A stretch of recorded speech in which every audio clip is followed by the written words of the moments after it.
Department of geography, Magadh university, Bodhgaya. Today I am going to teach you ocean topography. आज हम लोग बात करेंगे महासागरीय स्थलाकृतियों के बारे में। जिस प्रकार से कॉन्टिनेंट पर बहुत से वेरिएशंस हैं, आप माउंटेन्स देखते हैं, हिल्स देखते हैं, प्लेटोज देखते हैं, हम लोग बहुत से चीजों को चर्चा किए। रिवर्स के द्वारा बहुत से स्थलाकृतियों का निर्माण होता है, ग्लेशियर्स के द्वारा। उसी प्रकार से ओशियंस के अंदर भी एक बहुत से फॉर्मेशन, लैंडफॉर्म्स का, स्ट्रक्चर्स का निर्माण होता है।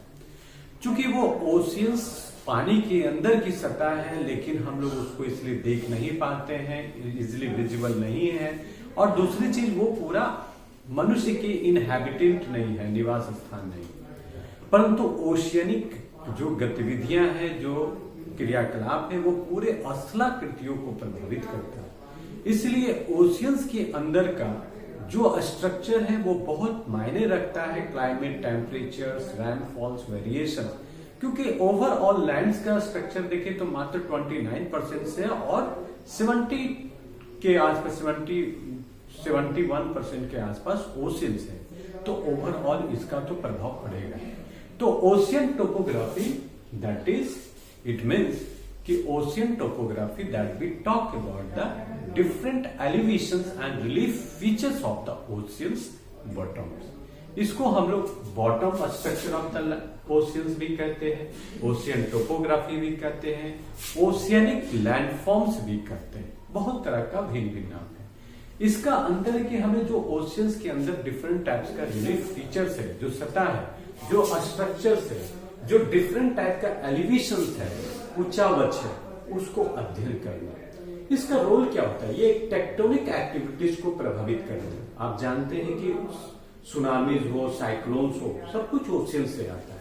तो टेक्टोनिक जो भी एक्टिविटीज, जिसको नेचुरल हैजार्ड्स, डिजास्टर्स, कैलामिटीज भी हम लोग कहते हैं, वो कहीं न कहीं ओशियंस के इस स्ट्रक्चर से प्रभावित होता है। दूसरा चीज है कि कॉन्फिगरेशंस ऑफ द जो ओशियंस है, जो पूरा स्ट्रक्चर है समुद्र का, वो प्रभावित करता है मॉनसूनल एक्टिविटीज को। उसके बाद ओशियंस करंट्स का मूवमेंट को भी प्रभावित करता है। और जो ओशियंस करंट्स, कौन सा ठंडा है, कौन सा गर्म है। उसके बाद जो पृथ्वी के स्ट्रक्चर्स के अंतर्गत जो घटनाएं घटित होती है, जो मूवमेंट होता है, वो भी एक ओशियंस के सर्कुलेशन को भी प्रभावित करता है। जीवन स्तर, लाइफ स्टाइल्स, बहुत से चीजें जो है, जो ऑर्गेनिक एंड हाइड्रोलिक सिस्टम में प्रभावित है। इसलिए ओशियंस क्रस्ट, ओशियन टोपोग्राफी को जानना बहुत जरूरी है। हम यहाँ पहले आके यहाँ से लेक्चर की शुरुआत करते हैं। हम लोग जानते हैं ओवरऑल के 29.2% लैंड्स है, जिसको कॉन्टिनेंट कहते हैं, और 70.8% के आसपास ओशियन है, जिसको हम लोग ये कहते हैं। कॉन्टिनेंटल सिल्फ के तुलना में जो प्लेट्स हैं, उसके तुलना में ये जो होते हैं, ये डेंस प्लेट्स होते हैं। इसलिए ज्यादातर जब कॉन्टिनेंट्स के आसपास जब ये मिलते हैं, तो ये सीधे ओशियंस के अंदर ही चले, ये ओशियन इसके अंदर चले जाते है ना। तो इस प्रकार ये डेंस ज्यादा होने के कारण ओशियनिक क्रस्ट जो है वो कॉन्टिनेंटल क्रस्ट के अंदर में चलता है। और 2-3 क्रस्ट जो है वो मिलकर कई जगह पर ओशियनिक ट्रेंच, रीच का निर्माण करते हैं। तो इस प्रकार से देखा जाए तो पहले जो 29.2% का डिस्ट्रीब्यूशन में आप देखें, यहां से लेकर आपको इस 2 कॉलम में कॉन्टिनेंटल माउंटेन्स के रूप में आपका 10.3% है। पूरी दुनिया का जो लैंड फॉर्म्स है कॉन्टिनेंट के रूप में, उसमें 10.3% पर्वत के रूप में, पर्वत, हिल, पहाड़ जो भी करते हैं। और 18.9% जो है वो कॉन्टिनेंटल प्लेटफॉर्म्स के रूप में, जिसमें आपका डिजर्ट आ गया, पेनिसुलर एरिया आ गया, है ना, प्लेटूज आ गया, प्लेन्स आ गया, इस सारे चीज आ गया, जो इसके अंतर्गत आपका कॉन्टिनेंटल प्लेटफॉर्म्स के। ये डिस्ट्रीब्यूशन ओशियंस के अंदर आइए, ओशियंस रीच के रूप में आप सोच लीजिए कि जितना कॉन्टिनेंटल प्लेटफॉर्म है उतना रीच के फॉर्मेशन के रूप में। क्योंकि ओशियंस का स्ट्रक्चर बहुत फ्लैटनुमा नहीं है, बहुत सा वॉल्केनिक इरप्शंस होते रहते हैं, ज्वालामुखी उद्गार होते रहते हैं। चूंकि वो प्लेट्स वहां पर आपस में कहीं टकराते हैं, मिलते हैं, और वो कहीं न कहीं वो बहुत ज्यादा दरार है, जैसे प्रशांत महासागर, रिंग्स ऑफ फायर करते हैं, अग्नि मेखला का क्षेत्र कहते हैं, क्योंकि वहां बहुत ज्यादा प्रतिदिन वॉल्केनिक इरप्शन होता है। तो ओशियनिक क्षेत्र में बहुत ज्यादा ये सब चीजें होने के कारण ओशियनिक रीच का निर्माण होते रहता है। वॉल्केनिक इरप्शन हुआ, इतना पानी का लेयर है कि उसको ठंडा भी करता है, तो धीरे धीरे रिच जाता है। कुछ वही वॉल्केनिक इरप्शन बहुत हैवी हुआ तो सी फ्लोर के ऊपर आ गया, तो वो आइलैंड्स का निर्माण करते हैं, आइलैंड्स ग्रुप का निर्माण करते हैं। तो 22.1% ओशियन रिच के रूप में है, और मात्र 3.7% जो वॉल्केनिक आइलैंड्स कुछ हो गए, आर्क हो गए, ट्रेंचेज हो गए, जिसको हम लोग मेरियाना और सब क्या क्या पाते हैं, और सबमेराइन्स हिल्स हो गया, ये सारे जो है एरिसल हिल्स जिसको कहते हैं वो 3.7% है। ओशियन बेसिन फ्लोर के रूप में जो पूरा चौड़ा करा जिसको बेसिन फ्लोर 29.8% है।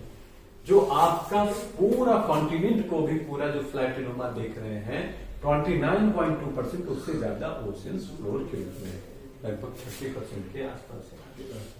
उसके बाद कॉन्टिनेंटल राइज है, जब वो चलते हैं तो थोड़ा उठा हुआ पार्ट आता है, इसको 3.8% है, और कॉन्टिनेंटल सेल्फ और कॉन्टिनेंटल स्लोप दोनों मिला के 11.4% है। तो इस प्रकार से पूरा ओशियन का 70.8% का डिस्ट्रीब्यूशन और लैंड का 29.2% का डिस्ट्रीब्यूशन मैंने इस फिगर्स में बताने का कोशिश किया है। अब देखिए कॉन्टिनेंटल जो है ओशियन टोपोग्राफी क्या है, ओशियन लैंडफॉर्म। मेजर जो ओशियंस का लैंडफॉर्म्स जो है वो 4 भागों में डिवीजन है ना।